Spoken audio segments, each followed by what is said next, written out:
Hello and welcome back to the Credit Agent Show. My name is Michael, and today we are here in the Memorial City Mall talking to you. And we are also going to be giving away some free Starbucks gift cards to anybody willing to answer some credit-related questions. Let's go check it out.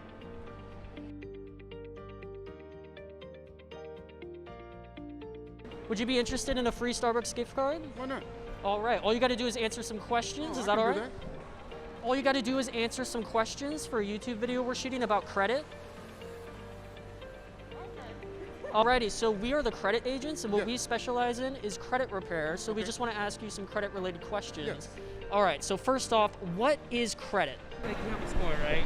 And it's just like what people see, or like companies or like other places that like will loan you money, they see that score, and based on that score, they'll be like, okay, this person is responsible. This person is like a good, like what's it called, like able to pay we them would back. like, invest in them or something like that. Credit is something that actually dedicates your future, you know, where you can actually purchase items where you don't have to come up with a bunch of cash. Credit is when you ask for money from a lender, and then they'll give you, they gotta do a credit report on you, then they gotta ask you how much you want, then they'll say, okay, well, you want $5,000, we'll give you $2,000. How do you want it? You want it on your checking account, or do you want it on a credit card? You guys kind of already answered this previously, but do you guys have a credit card or any kind of form of credit? I have like 5 or 6. Gotcha. Me, I'm starting to build my credit with a student card because I have zero credit right now, so I'm trying to make my way up, trying to build credit up. Gotcha. When it comes to the types of lines of credit, like how many lines of credit would you say that you have right now? Well, more than what I need. However, I've got about 10. What would you say is kind of the good amount of credit cards you should have? Like how many is a good amount?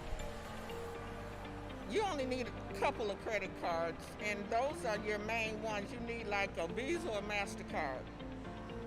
And with those, you can go out and buy what you want instead of getting store cards, because store cards rack up. They got a high interest rate. If you miss a payment, then they go up on your card. So it's better if you have a MasterCard or a Visa card, then you can use that for whatever purposes that you want it to be. So I guess when it comes to the specifics of credit and kind of how scores are scored, do you know the difference between like a FICO scoring model and a Vantage scoring model? Like by credit score, I mean, I know like there's a certain like limit of if it's good or bad or medium, but I don't know exactly like mine or like how the range is. If it's good, what the range is for good, bad, medium, like. So I don't know exactly. Yeah, there's several they're different agencies, I guess, right, that calculate your score. There's the FICO, there's Vantage, I forgot the other ones. Yeah. You got TransUnion, and you've got Credit Karma. There's another one out there too. There's 2. Sesame Credit. The main 2, I think, is TransUnion and Experian? Experian. Definitely when it comes to building your score and everything, FICO and Vantage, they're pretty different, but they can be pretty beneficial to especially know what to attack, like especially building your credit score earlier on, like definitely focusing on, accounts, payment history, stuff like that is a really kind of just great way of starting your credit journey. That I do not know. Gotcha. Yeah, so just kind of a quick primer, FICO is going to kind of weigh things differently on your credit report when it comes to your credit score. So with a FICO score, the account history and payment history are going to be the most important kind of categories, if you will. Right. And when it comes to the Vantage, it actually bolsters your portfolio with specifically payment history.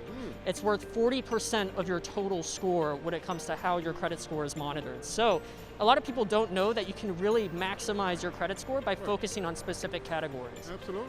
I mean, do you guys have kind of like big plans for the future? Do either of you want to become like a homeowner or, kind of anything like that, or? Yeah. Eventually, once I get my degree, hopefully start off by like saving up, maybe running my credit up, and then eventually getting a car, and then a nice house eventually. So yeah. Oh, well, basically, naturally, always get a newer home and buy a nicer vehicle. Definitely, for sure. Some pretty good credit cards. A nice home, a nice car. You want to be able to buy some of the things you want to make your life comfortable. But, I mean, you shouldn't do, with the way the economy is now, no, you shouldn't do a lot of buying. You need to curtail it a little bit. So if you really want a house and that's what you want to do, you focus on the house. If you want a car, you focus on getting you a car. And then what would you say is kind of the best optimal amount of credit cards one person should have? I think the main card everyone should have that don't get you into trouble is American Express that you can pay off on a monthly basis. Gotcha. And then how many credit cards do you think somebody should have? On an average, 5 should get everything done. And would you say credit, especially in this modern age, is, definitely a requirement when it comes to those types of successes? Or do you think you can get by with no credit?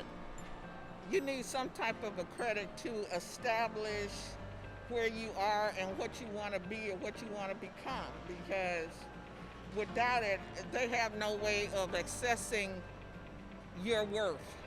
So yes, you do need some type of a credit card, but what you really need to do is keep a limit in mind of what you're going to spend, and don't overspend. If you want a limit for $100, you stay within that range.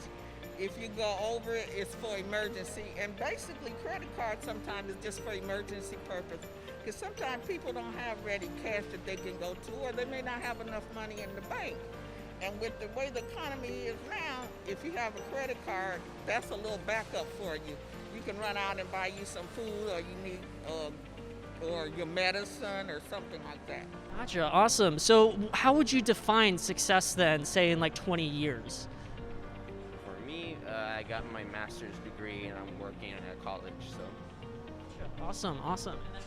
I just graduated, so it's like, I don't know, I'm not sure yet, but just like being in a good place financially, which means it's like, you can have an unexpected like cost or like purchase something and you won't like feel it, like it's like, oh, I have those savings there for those emergencies.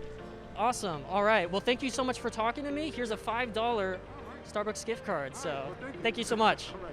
All right. So yeah, kind of basing off some of the answers we've gotten, it seems a lot of people don't realize that one, credit cards, you can have a lot more than you would think. Generally we like to kind of recommend around, this 2, maybe 3 to 5 kind of ratio there, just to really maximize your lines of credit, but also diversifying your lines of credit.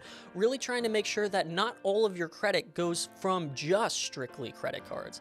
You can have things like an auto loan, a mortgage, or even student loans can help contribute and bolster your credit score. So another answer we received was about using a credit card as a safety net. However, we here do not recommend you do that. Your credit card should be treated as a separate financial aspect to your finances, using and treating this like a kind of supplemental, safety net, if you will, isn't necessarily a good idea, and honestly can get you into more trouble. So another question we asked was if anybody knew of the 3 major credit bureaus, and some of them managed to get them right, but a lot of people don't recognize that there are 3 major credit bureaus that all factor in when calculating your credit score, and your score can actually be separate across those 3 major credit bureaus. So the 3 major credit bureaus are going to be Experian, TransUnion, and Equifax. So those 3 credit bureaus all calculate an individual and separate credit score for yourself, and some of them even use different iterations of the FICO or Vantage scoring model. So yeah, that about wraps up today's video. This was a lot of fun getting to talk to people like you about credit. So we look forward to doing this again in the future. So be sure to subscribe and like so you can stay up to date on future videos we are throwing out there. My name is Michael, and this is the Credit Agent Show. Thank you guys so much for tuning in, and we'll see you next time.